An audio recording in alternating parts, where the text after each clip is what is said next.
Hello folks, this is Steve AB4L. Nothing in this episode is a promotion nor is a recommendation. Now, my opening tab is /dot. I couldn't resist making a comment here.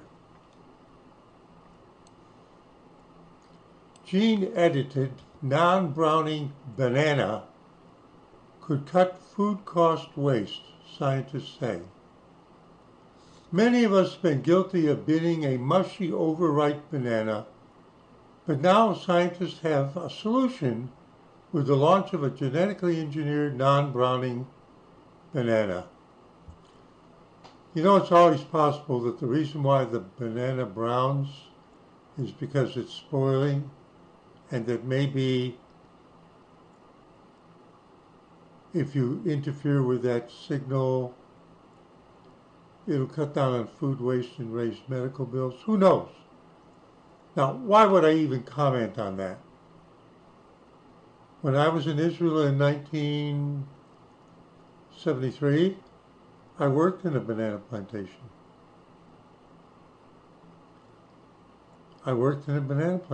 Have you? Anyway, this over here. This is what I want, something over here I want to talk about. I got the ad blocker off. It's this one here. Unpatched Edimax IP camera flaw actively exploited in botnet attacks. Hang on.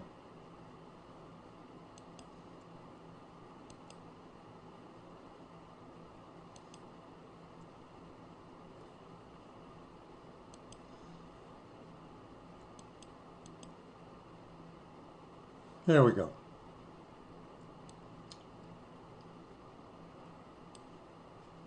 It's keeping up with it, boy. All right, now let's explore a little bit. A critical command injection vulnerability, never mind what that is, impacting the Edimax IC7100 IP camera. So what it is that it was the big deal that now these little cameras, you know, when they started actually having the reception ICs, they put them into all kinds of devices. They put them into iPhones, they put them into action cameras, and they put them into these kind of things because they were cheap. So what if they were 220 by 180? Eventually it got to be like what we have now. You gotta feed the progress. So these are a little computer, and they're a camera. They're a camera and a computer. Well, the cameras are computers, but there's a separate internet connected computer on a chip or board. And that way you can have it, you could be at work, and you have it outside looking at your yard or looking at the nursery, and you can say, show me what's going on right now. You all know that, right? Well, let's see. Now, they show this kind of picture, but let me show you what the camera actually looks like. It fits with what I'm going to talk about. We just go to images.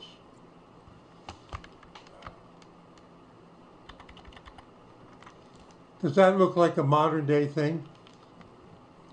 Or do you think, does it look like the camera that they actually used for the article? So there's the Wi-Fi antenna. So you have it out watching your driveway, the barn, whatever.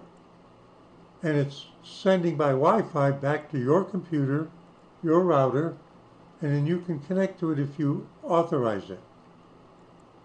So in a sense, your camera is exposed directly to the internet, because by way of your IP, your router is also available to somebody to look at on the internet. At least they can ping it. They can figure out your IP address, and they have ways of interrogating to see what kind of device it is and what kind of devices might be available through that router. They can identify the routers. It's easy. They have fingerprints, electronic fingerprints. Okay. So this is not modern, right? Fits in. The flaw was discovered by the Akamai researchers, never mind who they are, who confirmed to Bleeping Computer that the flaw is exploited in attacks that are ongoing. So there's like a 99% chance that if you own one of these and have it actually active, it's doing more than you know about that computer that's in there. Not the video part, the computer part. That can talk over Wi-Fi through your router back to anybody at the internet that knows how to address it.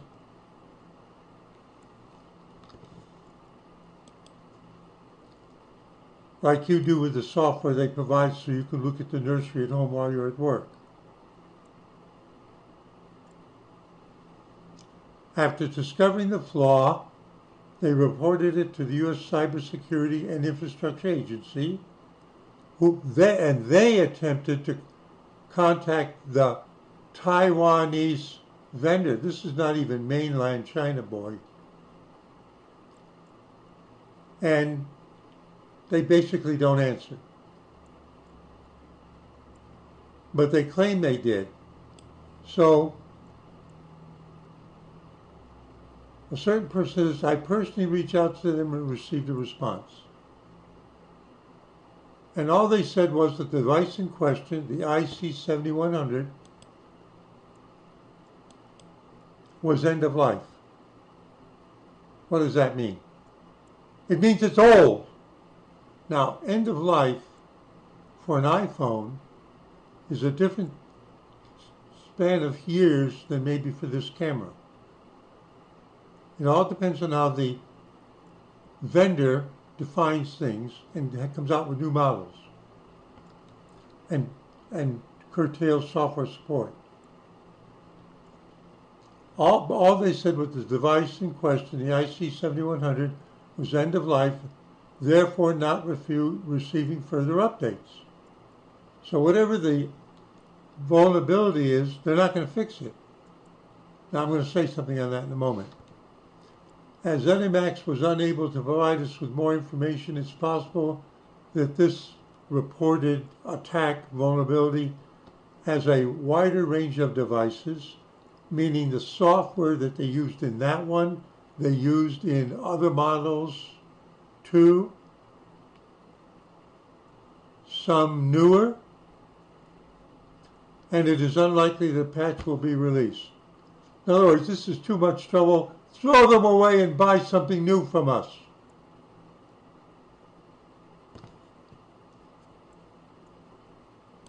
Let's see what the current models look like.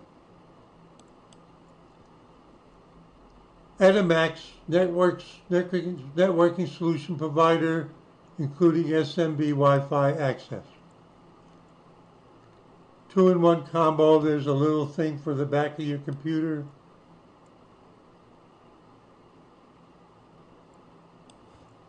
They do these things, they do routers, they do these Wi-Fi plugins, gigabit 90-watt PoE injector, point of access. Check our latest catalog. Those are nice looking routers. Embedded wireless adapters, solutions, flyer. So you use it in industrial applications to transmit video, to watch the robots. Looks like advanced stuff, right? Business networking product guide.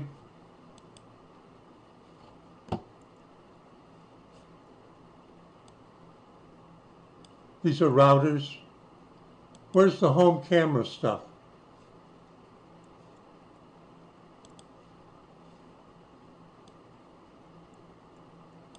Wait a minute.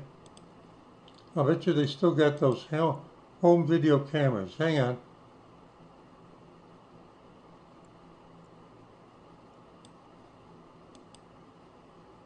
This is for the office.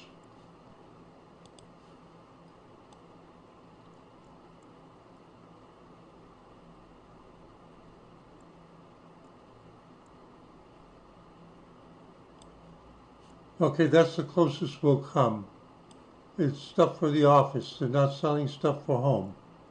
Smart, secure, self-managed Wi-Fi systems for business and home from indoor to outdoor. So this stuff is, if you want to be able to have your computers all over the house and fast routing without running wires back to the router, you use these devices. But they're not showing cameras. Hang on. Products, home, KVM switches, Wi-Fi antennas, Wi-Fi system for home, home automation, wireless projection system, network cameras. Oh, wait a minute. There it is. Let's look at the model. The model number is 7113, and the one that's problematic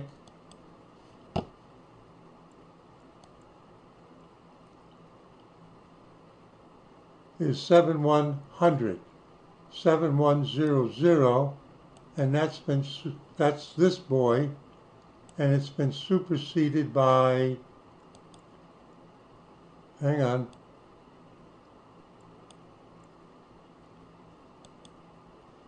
this, which is a 7113.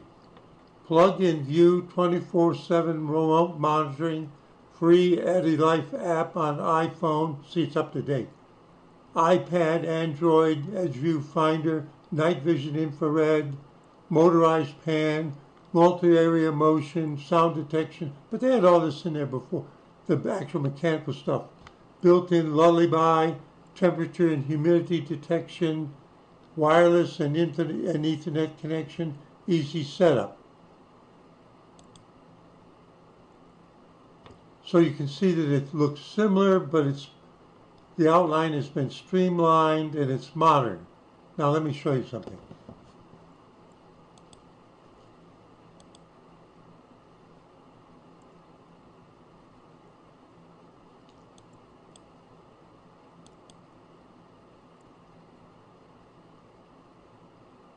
Let's go to the actual page at that company for the actual camera that's problematic. And it says basically the same things, except more limited.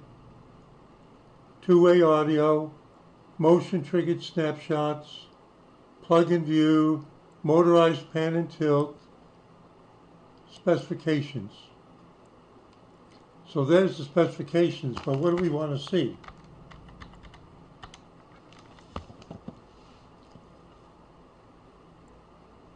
Runs on 12 volts. Today it probably runs on 5. It uses AVI, recording format. That's the beginning of cameras, AVI. Nobody records in AVI today. It's not memory efficient, for one thing. Oh, but they're H.264 MPG, JPG, two-way audio. Now here's the thing.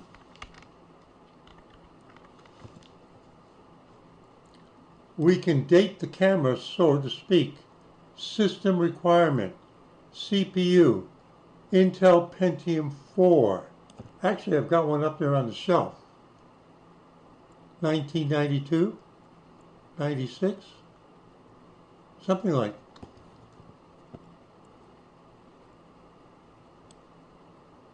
Intel Pentium 4.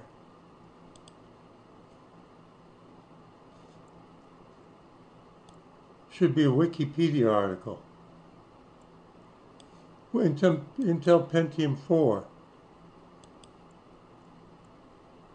Oh, I got it wrong.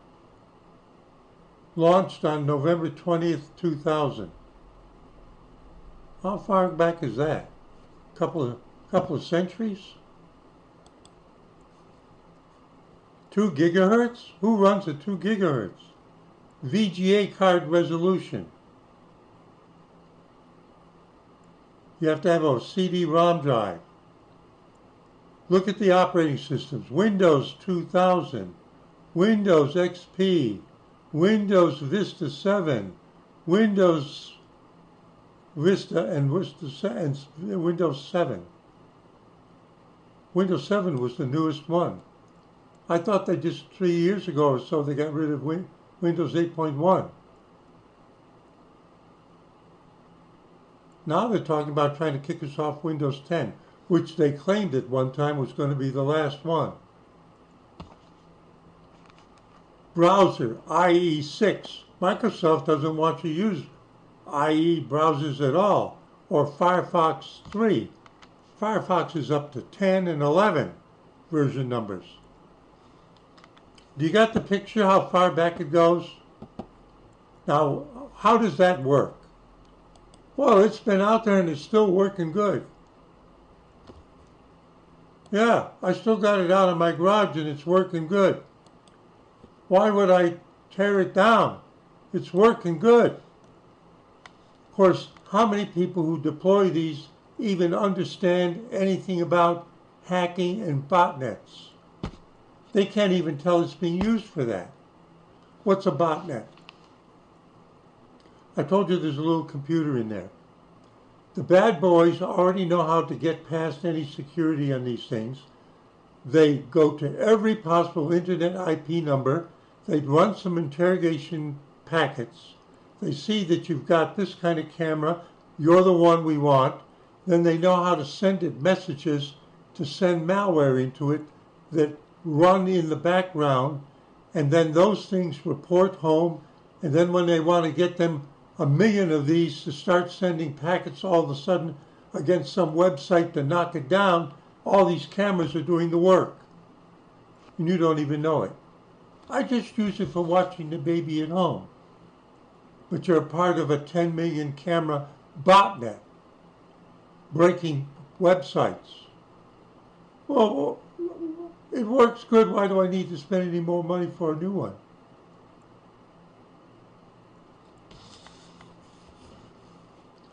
So when I read some of these things, I kind of call on my background and reminisce a little bit. I started in 1983, programming an 8-bit CPU from Motorola. See the ad jump back in. Steve A. before you. Having fun, wandering mind,